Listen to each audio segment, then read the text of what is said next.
Hello ವಿದ್ಯಾರ್ಥಿಗಳೇ, ಈ ಒಂದು ವಿಡಿಯೋದಲ್ಲಿ ನಾವು ನಿಮ್ಮ ಬಿಕಾಮ್ ನ ಮ್ಯಾನೇಜ್ಮೆಂಟ್ ಅಕೌಂಟ್ ಸಬ್ಜೆಕ್ಟ್ ನಲ್ಲಿ ಬರುವಂತಹ ಒಂದು ಪ್ರಮುಖ ರೇಷಿಯೋ ಕ್ವಶನ್, ಕರೆಂಟ್ ರೇಷಿಯೋ ಮತ್ತು ಕ್ವಿಕ್ ರೇಷಿಯೋನ 5 ಮಾರ್ಕ್ಸ್ ಗೆ ಕೇಳ್ತಾರೆ. ಸೊ ಅದನ್ನ ಯಾವ ರೀತಿ ಪ್ರಾಬ್ಲಮ್ ನ ಸಾಲ್ವ್ ಮಾಡ್ಬೇಕು ಅನ್ನೋದನ್ನ ಈ ವಿಡಿಯೋದಲ್ಲಿ ನೋಡೋಣ. ಸೊ ಇಲ್ಲೊಂದು ಎಕ್ಸಾಂಪಲ್ ತಗೊಂಡಿದ್ದೀನಿ. From the following information calculate current ratio and quick ratio ಅಂತ ಇದೆ. ಕ್ವಶನ್ ಅಲ್ಲಿ cash, debtors, bills receivable, bank overdraft, creditors, stock, bills payable, advance rent ಅಂತ ಕೊಟ್ಟಿದ್ದಾರೆ. ಸೊ ಕೊಟ್ಟಿರುವಂತ ಐಟಮ್ಸ್ ನಲ್ಲಿ ಯಾವುದು ಕರೆಂಟ್ ಅಸೆಟ್, ಯಾವುದು ಕರೆಂಟ್ ಲಯಬಿಲಿಟಿ ಅಂತ ನಿಮ್ಗೆ ಗೊತ್ತಿರಬೇಕು.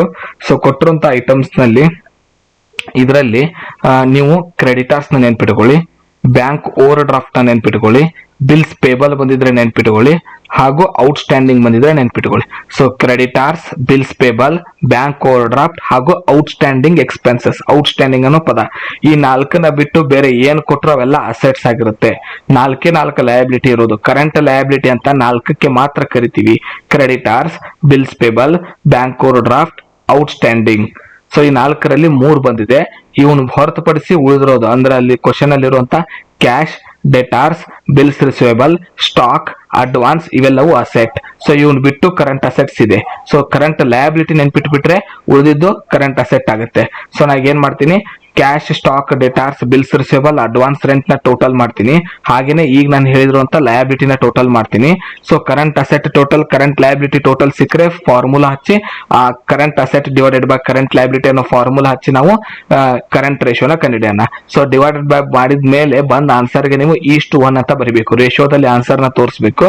ನೆಕ್ಸ್ಟ್ ಈಗ ಇನ್ನೊಂದು ಏನ್ ಹೇಳಿದ್ದಾರೆ, ಕ್ವಿಕ್ ರೇಷಿಯೋ ಹೇಳಿದ್ದಾರೆ. ನಾವು ಕಂಡುಹಿಡಿದಿರುವಂತ ಕರೆಂಟ್ ಅಸೆಟ್ ನಲ್ಲಿ ಸ್ಟಾಕ್ ನ ಮೈನಸ್ ಮಾಡಿದ್ರೆ ಕ್ವಿಕ್ ಅಸೆಟ್ ಆಗುತ್ತೆ.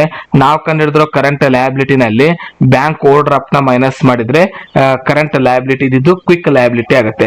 ಸೊ ನಮಗೆ ಕ್ವಿಕ್ ಅಸೆಟ್ ಮತ್ತು ಕ್ವಿಕ್ ಲಯಬಿಲಿಟಿ ಬೇಕು. ಸೊ ಸ್ಟಾಕ್ ಮತ್ತು ಅಡ್ವಾನ್ಸ್ ಎರಡನ್ನು ಮೈನಸ್ ಮಾಡಬೇಕು. ಸೊ ಕರೆಂಟ್ ಅಸೆಟ್ ನಲ್ಲಿ ಸ್ಟಾಕ್ ಮತ್ತು ಅಡ್ವಾನ್ಸ್ ಇವೆರಡನ್ನ ಮೈನಸ್ ಮಾಡೋದು ಫಿಕ್ಸ್ ನೆನ್ಪಿಟ್ಕೊಳ್ಳಿ.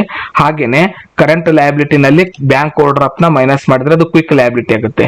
ಸೊ ಎರಡನ್ನು ಕಂಡುಹಿಡ್ಕೊಂಡಿದ್ದೀನಿ. ಕರೆಂಟ್ ಅಸೆಟ್ ಎಷ್ಟಿದೆ ಅಂದ್ರೆ 1 lakh ಇದೆ. ಸೊ ಅದರಲ್ಲಿ ಸ್ಟಾಕ್ ಮೈನಸ್ ಮಾಡಬೇಕು ನಾವು ಮತ್ತು ಅಡ್ವಾನ್ಸ್ ಮೈನಸ್ ಮಾಡಬೇಕು. ಸೊ 20,000 ಅಡ್ವಾನ್ಸ್ ಇದೆ, 20,000 ಸ್ಟಾಕ್ ಇದೆ. ಸೊ ಎರಡನ್ನು ಮೈನಸ್ ಮಾಡಿದಾಗ 1 lakh ನಲ್ಲಿ ಬ್ಯಾಲೆನ್ಸ್ ಉಳಿದಿರೋದು 60,000. ಹಾಗೇನೆ ಕರೆಂಟ್ ಲಯಬಿಲಿಟಿ 50,000 ಇದೆ. ಅದರಲ್ಲಿ ಬ್ಯಾಂಕ್ ಓವರ್ ಡ್ರಾಫ್ಟ್ 10,000 ನ ಮೈನಸ್ ಮಾಡಿದಾಗ 40,000 ಬಂದಿದೆ. ಈಗ ಫಾರ್ಮುಲಾ ಹಚ್ಚೋಣ. Quick asset divided by quick liability ಮಾಡಿದಾಗ ಕ್ವಿಕ್ ರೇಷಿಯೋ ಬರುತ್ತೆ. 60,000 ಡಿವೈಡೆಡ್ ಬೈ 40,000 ಮಾಡಿದಾಗ 1.5 ಬರುತ್ತೆ. ಸೊ ರೇಷಿಯೋದಲ್ಲಿ ನಾವು ಆನ್ಸರ್ ತೋರಿಸಬೇಕಾಗಿರೋದ್ರಿಂದ 1:1 ಅಂತ ಬರಿತೀವಿ. ನೀವು ನೆನ್ಪಿಟ್ಕೋಬೇಕಾಗಿರೋದು ಇದಕ್ಕೆ 2 ಫಾರ್ಮುಲಾ. ಕರೆಂಟ್ ರೇಷಿಯೋ ಅಂದ್ರೆ current asset divided by current liability. Quick ratio ಅಂದ್ರೆ quick asset divided by quick liability. ಒಂದೊಂದು ಕಾಲೇಜ್ ನಲ್ಲಿ ಡಿವೈಡೆಡ್ ಬೈ ಕರೆಂಟ್ ಲಯಬಿಲಿಟಿ ಅಂತ ಬರ್ಸಿರ್ತಾರೆ, ಆದ್ರೆ ತಗೋದು ಕ್ವಿಕ್ ಲಯಬಿಲಿಟಿನೇ ತಗೋತಾರೆ. So quick liability, current liability ಅಂದ್ರೆ ಆಲ್ಮೋಸ್ಟ್ ಒಂದೇ ಅಂತ ಕರೀತಾರೆ. ಈ ರೀತಿ ಫಾರ್ಮುಲಾ ನೆನ್ಪಿಟ್ಕೊಂಡು ಕರೆಂಟ್ ಅಸೆಟ್ಸ್ ನ ನೆನ್ಪಿಟ್ಕೋ ಬದಲಿ ಕರೆಂಟ್ ಲಯಬಿಲಿಟಿನ ನೆನ್ಪಿಟ್ಕೊಳ್ಳಿ.